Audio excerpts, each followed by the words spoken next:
After almost a year of negotiations between the Member States, the European Commission and the European Parliament, a new set of economic governance rules has finally been approved last month. Known colloquially here in Brussels as the six-pack, they're designed to prevent the current Eurozone crisis from ever happening again. Essentially, the rules give the European Commission more powers to punish fiscally misbehaving Member States. But the rules are based on the idea of keeping balanced budgets.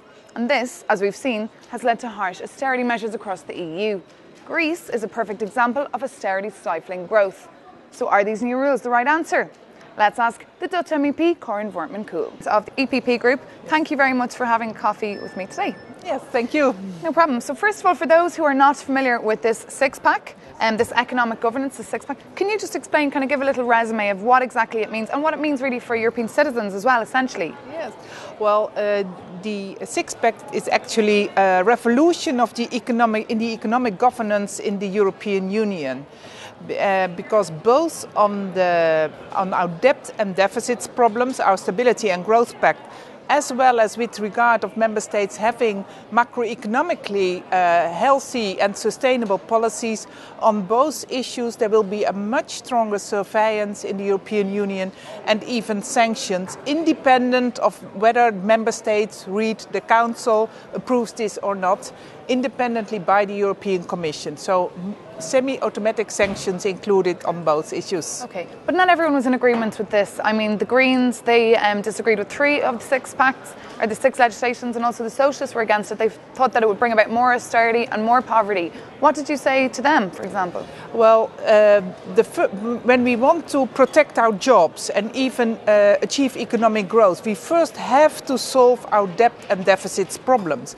We see it all day in the current crisis, that because of these problems, we are actually, our financial markets are in turmoil, our economic growth is declining again, we are almost entering a recession.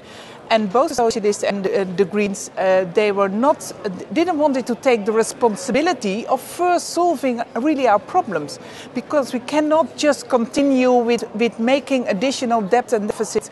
It's impossible, because then economically we don't have a sustainable future for our citizens and for our employees. It's just that European citizens are getting so many different mixed messages. There's no one voice. Nobody seems to be unified on this. Even the Finance Minister of Poland said that austerity will mean an even graver recession. So what would you say to him? Yeah, well, it's not only about austerity, not only about cutting debts, but it's also about the quality of public finances. It's about whether the right reforms are implemented to have a more competitive economy. So it's much broader. It's not only austerity first. And second, we need to enter into more economic union, which is also part of the six-pack, because what we see is that council after council, we hear nice declarations, but this all ends up nowhere. We need this six-pack, this is legislation, this will really change fundamentally the economic governance in the European Union. And this Sunday we have, of course, a very, very important European Council. Everyone's been racing towards it this day, hoping that it will bring about a better Eurozone, a stronger, more stable Eurozone, and endorse, obviously, the EFSM. What do you think? Are you optimistic about this weekend? Well, they have to take responsible decisions and immediately implement them. I think the first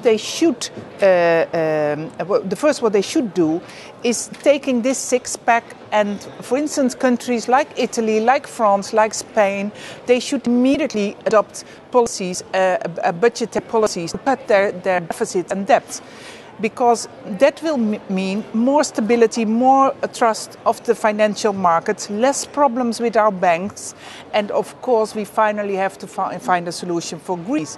And the heads of states and governments, they have to take the decision, because when they don't do this on Sunday, on Monday, both our stock markets and our financial markets, they will go rapidly down. So they have to. They are with their back against the wall even.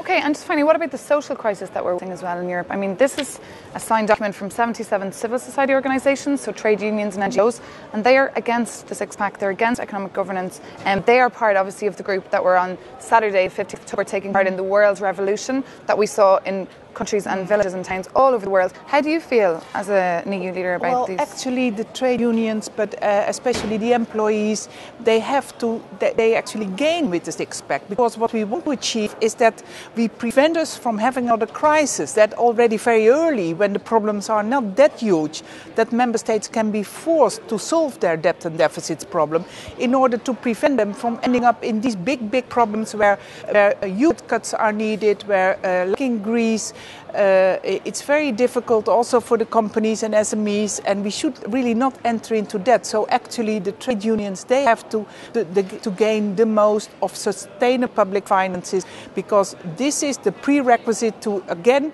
achieve economic growth and jobs for our citizens. And how long do you think we need for this to come out? Well, the sooner the better, but therefore we need courageous decisions next Sunday, immediately implemented, and we need a more common approach with one voice, making clear what we're going to do, implement that, and not every cabinet speaking on its own. So it is clear, I think everyone knows, but I really hope that the Council shows leadership next Sunday. Yeah, that's exactly what Felipe González was saying, that the EU leaders are constantly putting out fires, but they're not preventing the next. So we'll have to wait for this Sunday to see what happens at the big European Summit. Thank you very much for meeting me here for a coffee, and thank you very much for watching.